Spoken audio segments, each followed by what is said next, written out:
시작할까요?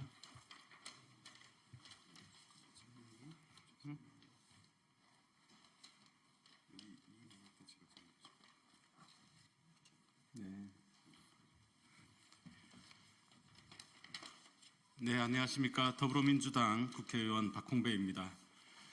지금부터 노동시장 이중구조 개선을 위한 패키지 법안 설명 및 법안 발의 환영 기자회견을 시작하겠습니다.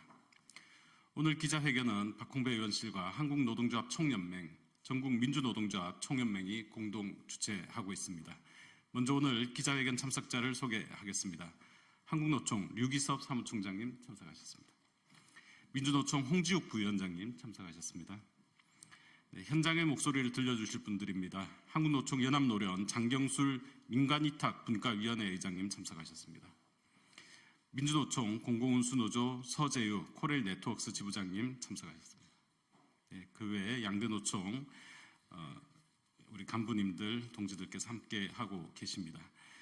오늘 기자회견은 제가 먼저 노동시장 이중구조 개선 패키지 법안의 발의 취지와 내용에 대해서 말씀을 드리고 이어서 양대노총의 입장과 현장 노동자의 발언을 듣는 순서로 진행을 하겠습니다. 시간 관계상 기자회견문 낭독은 생략하고 보도자료로 가름함을 양해해 주시기 바랍니다.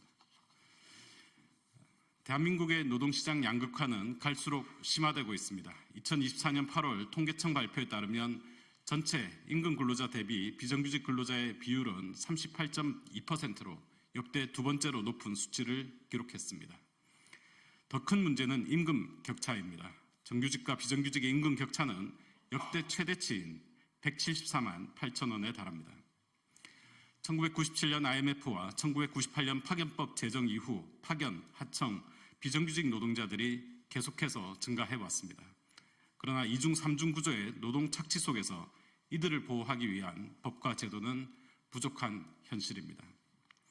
먼저 중간착취 방지법입니다. 현재 근로기준법 제9조를 통해 중간착취 배제를 규정하고 있지만 여전히 파견, 도급 구조로 인해 노동의 대가가 착취당하고 있습니다. 이 같은 중간착취를 방지하고 하청 노동자를 보호하기 위한 법이 바로 중간착취 방지법입니다. 근로기준법 개정을 통해 일정 규모 이상의 도급 사업에 대해 사업비에서 하청 노동자에 대한 임금 비용을 다른 비용과 구분하여 지급하고 이를 임금 지급 외에 다른 용도로 사용할 수 없도록 규정하였습니다. 또한 임금 비용에 대한 제3자 예치 가능 조항과 도급인의 임금 체불 방지를 위한 의무 조항 등을 마련하여 하청 노동자에 대한 임금 체불을 방지할 수 있도록 제도 개선 방안을 마련하였습니다. 또한 수수료 혹은 관리비라는 이름으로 책정된 과도한 중간 착취를 해소하기 위해 파견근로보호법 개정을 통해 파견사업주에 대한 수수료 비율을 제한하고 근로자 파견 계약 시 임금액과 산정기준, 파견 수수료 등의 내용을 고시하도록 하여 파견 근로자의 권익을 보호하고 근로자 파견 사업의 투명한 운영을 위한 방안을 마련하였습니다. 이 같은 중간착취 방지법을 통해 대한민국의 간접 고용 노동자들의 생계를 보호하는 최소한의 안전망을 마련하겠습니다. 다음은 동일가치노동, 동일임금 보장을 위한 근로기준법 개정안입니다. 근로기준법 제6조는 국적, 신앙 또는 사회적 신분을 이유로 한 근로조건에 대한 차별적 처우를 금지하고 있습니다. 그러나 변화하는 사회 속에서 다양한 고용 형태가 등장하였고 같은 사업장에서 같은 노동을 함에도 고용 형태로 인해 차별을 받는 사례가 늘어나고 있습니다. 노동위원회와 판례에서도 이를 차별로 보고 있으나 여전히 근로기준법에 이 부분이 반영되지 않아 현장에서 개선이 되지 않는 상황입니다. 이에 근로기준법에 고용 형태로 인한 차별적 대우를 금지하는 내용을 명문화했습니다. 또한 동일가치 노동에 대한 개념을 도입하고 동일가치 노동에 대해 동일임금 지급과 균등한 처우를 하도록 명시했습니다. 이번 패키지 법안은 어쩌면 너무나 당연한 이야기며 이미 오래전 개선되었어야 하는 제도들입니다. 이 법안들이 조속히 처리되어 우리 사회가 이제부터라도 간접 고용 노동자들을 보호하고 노동시장 양극화 문제를 해소하는 길로 나아가기를 바랍니다. 이어서 법 개정안에 대한 양대 노총과 현장 노동자들의 발언을 듣도록 하겠습니다. 한국노총 유기섭 사무총장님, 민주노총 홍지욱 부위원장님, 한국노총 연합노련 장경술 의장님, 민주노총 공공운수노조 서재유 지부장님 순으로 말씀 듣도록 하겠습니다.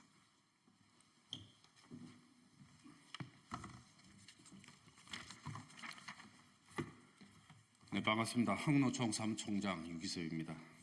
올해 비정규직 규모는 845만 명으로 통계 작성 이래 역대 두 번째로 높은 수치를 기록하고 있습니다.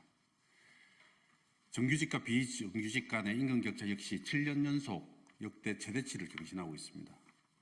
우리 사회의 양극화와 불평등 해소를 위해 그리고 이제 아예 분절 상태로 진입했다고 해도 과언이 아닌 노동시장 이중 구조 문제를 해결을 위해 비정규직 문제는 더 이상 미룰 수 없는 시대적 과제가 되었습니다.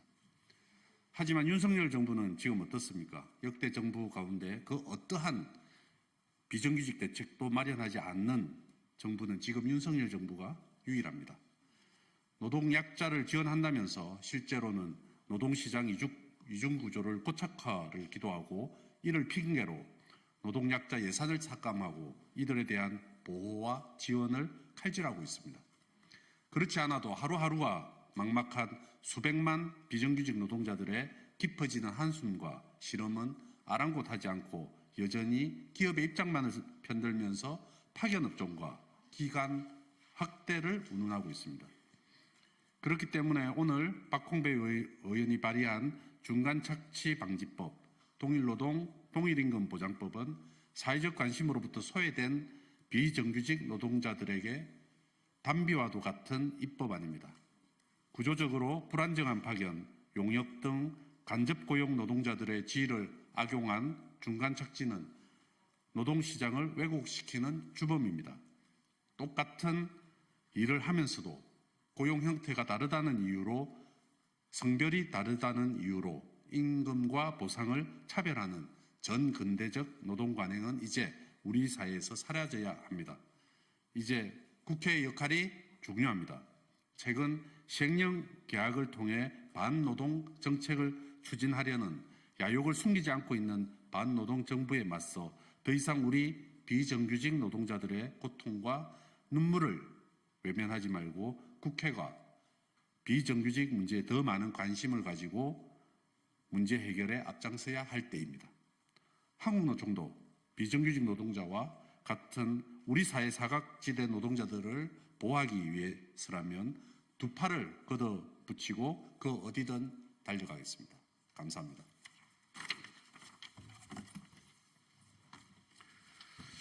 반갑습니다. 민주노총 부위원장 홍지욱입니다. 대우조선에서 20년간 농적을 했던 용접공의 월급이 250여만 원이었다는 사실을 2년 전 대우조선 하청 노동자들의 파업에서 알게 된 국민들은 이게 사실이냐, 뭐가 잘못되어도 한참 잘못된 거 아니냐며 공분했었습니다. 그마저도 하청업체 사장이 기성금을 가지고 날라버리면 빚을 내서 한 달 생계를 꾸려야 하는 비참한 하청 노동자들의 현실을 확인했었습니다. 지금도 한국 사회에서 노동자들의 현실은 원청과 하청, 하청에서 재하청이라는 왜곡된 고용 구조를 통해서 중대재해의 위험한 현장에서 일하고 임금을 중간 착취당하며 살아가고 있습니다. 그 결과로 원청은 더 많은 이익을 가져가고 거대한 재벌들은 한 해 수십조씩의 이윤을 챙겨가고 있습니다. 진작부터 중간착취 금지와 동일노동, 동일임금 제도가 정착되었더라면 한국 사회는 지금처럼 대책 없는 불평등 사회로 전락되지는 않았을 것입니다. 공정한 사회와 정의로운 공동체 사회는 말로 되지 않습니다. 원천적으로 중간 착취를 할 수 없게 잘못된 고용 구조를 바로 잡아야 합니다. 더럽고 힘든 노동을 하는 노동자에겐 당연히 그에 상응하는 임금을 지급해야 합니다. 동일노동, 동일임금제는 한국 사회를 공정한 사회, 정의로운 공동체 사회를 만들어가는 기준이 될 것입니다. 많이 늦었고 부족하지만 근로기준법 일부 개정안을 조속히 개정해 줄 것을 촉구드립니다. 고맙습니다.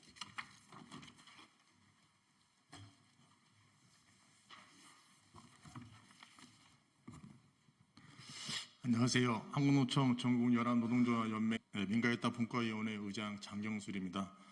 먼저 오늘 박홍배 의원님께서 발의한 중간착취 방지법, 동일노동 동일임금 보장법, 노동자들에게 큰 힘이 되는 법안입니다. 파견, 용역 등 간접고용 노동자의 차별받는 일이 더 이상 없기를 위해 박홍배 의원님께서 더욱더 힘써주시길 바랍니다. 저희 연합의 일단 업체 현황을 잠깐 말씀드리면요. 2022년도 안전기준 이행 실적 기준입니다.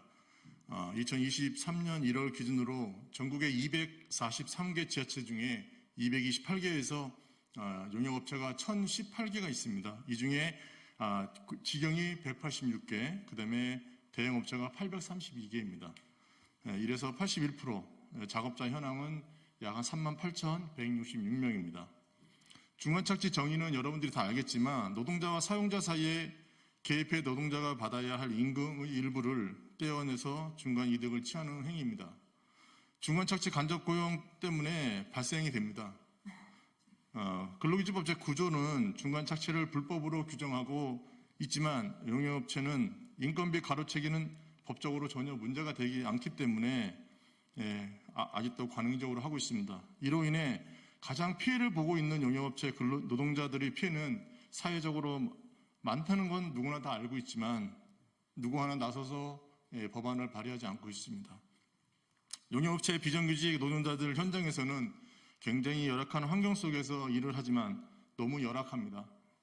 노동 강도 또한 매우 강하지만 민간위탁 같은 경우는 급여 관련해서 동일노동 동일임금을 원하지만 동일임금 적용을 받기가 굉장히 어렵습니다. 그뿐만 아니라 차별받고 있고 근로조건 또한 차별을 많이 받고 있습니다. 같은 일을 하는데 같은 급여를 줘야 하고 같은 노동 조건의 일을 하는 게 맞다고 생각합니다. 현장에서는 동일노동 동일임금 원칙을 했으면 한다는 목소리가 많이 나오고 있습니다. 용역업체 임금 산출 내역서를 보시면 직접 노무비와 간접 노무비가 분류되어 있지만 지켜지지 않고 있습니다. 환경부 고시 개정안에 보면 생활폐기물 수집 운반 노동자의 임금은 정해져 있으나 같은 지자체 소속 근무를 하지만 동일노동 동일임금을 적용받지 못하고 있습니다. 강행 규정으로 명시되어 있으며 지자체마다 법을 위반하면서까지 용역업체를 채용하고 있습니다. 원청과 하청업체 계획에 인건비가 얼마나 적혀 있는지 용역업체 노동자들은 알 수가 없습니다. 근로계약서에 적힌 급여만 주면 되기 때문입니다. 원청과 원하청 간의 도급계약을 맺은 계약서를 보지 못하기 때문에 용역업체는 얼마든 임금, 복리, 후생 등 계약상 인원이 몇 명으로 되어 있는지 전혀 모르고 있기 때문에 업체가 중간 착취를 아무런 제재 없이 관행처럼 중간 착취를 하고 있습니다. 원청과 맺은 도급계약과 노동자와 맺은 근로계약은 완전히 별개의 계약이기 때문에 법적으로는 서로 아무 영향을 주지 않는다는 것. 하청업체는 자신의 이익을 극대화하기 위해 노동자들에게 정작 지급해야 할 정당한 임금을 지불하는 대신 각종 면목으로 노동자의 중간 착취를 하고 있습니다. 그것도 모자라서 유령 직원을 채용한 것처럼 이중 구조로 급여 명세표, 임금 계좌를 허위로 작성해 중간 착취를 얼마든지 떼어가는지 모르고 있습니다. 민가위탁의 대부분 입찰 방식으로 계약이 체결됨으로써 계약서 일반 관리비를 제로로 하다 보니 수수료와 관리비를 사용할 수밖에 없는 중간 착취로 이어지고 있습니다. 우리 사회에 비일비재가 일어나고 있지만 누구 하나 나서지 않고 중간 착취가 끊이지 않고 있습니다. 간접고용, 비정규직 고용하는 원하청의 불법행위, 용역업체에 방관하는 표백되고 있는 간편한 책임 전가는 반복되고 있습니다. 쉽게 말해 용역업체 원청에서 도급계약서로 업무를 잘 수행하면 된다는 것으로 노동자에게는 근로계약서에 대해 임금만 지급하고 있습니다. 또한 중요한 것은 산업재해 발생 시 사업주는 사망사고만 일어나지 않으면 된다는 사업주의 사고방식을 꼭 바뀌어야 된다고 생각합니다. 관련 법을 개정해도 법과 원칙을 어기며 관행처럼 만들어져 있는 중간 착취를 할 수밖에 없는 구조 개선을 하고 있습니다. 짧은 소견을 말씀드리면 중간 착취 문제를 막으려면 첫 번째로 원청하고 계약된 노무비를 직접 수령하도록 하고요. 두 번째로 근로계약서에 원청과 정한 직접 노무비 금액 명시와 지급 확인을 좀 했으면 좋겠습니다. 마지막으로 원청이 직접 고용을 전환하는 것이 중간 착취를 막는 방법이라고 생각합니다. 감사합니다.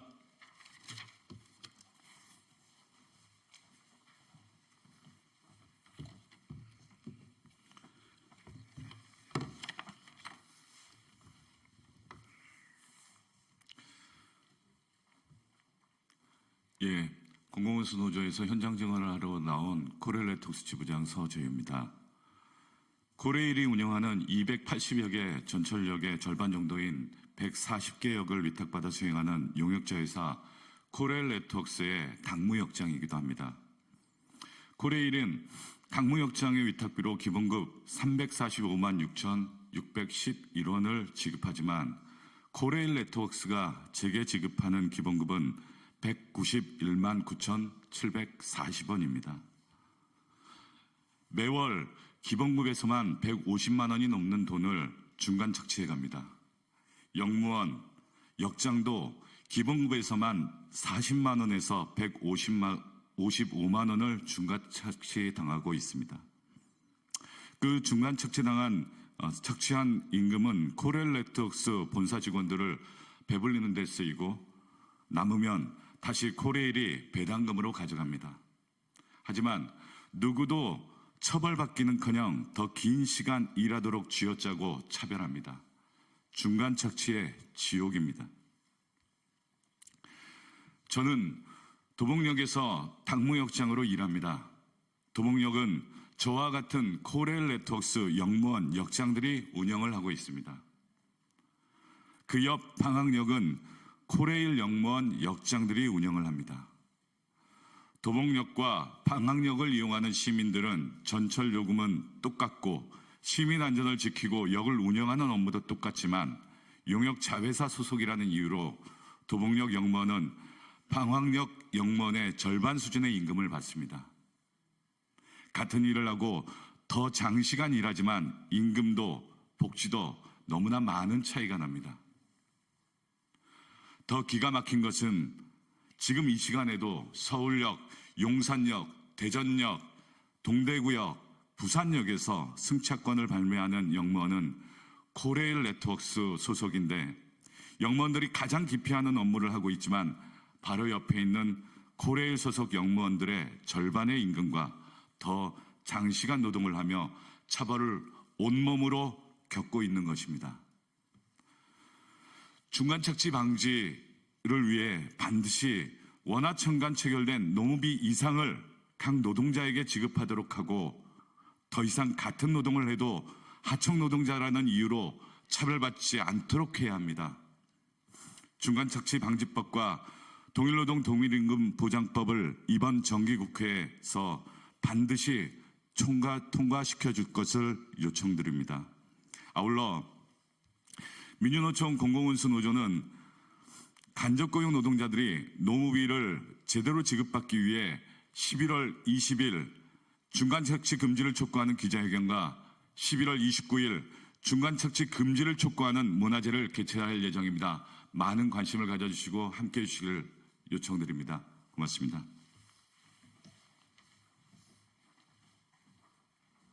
네, 말씀드린 것처럼 기자회견문은 보도자료로 배포해드리는 것으로 가름하도록 하겠습니다. 함께해 주신 언론 노동자 여러분께 감사의 말씀드립니다. 이상으로 기자회견문을 마치도록 하겠습니다. 고맙습니다.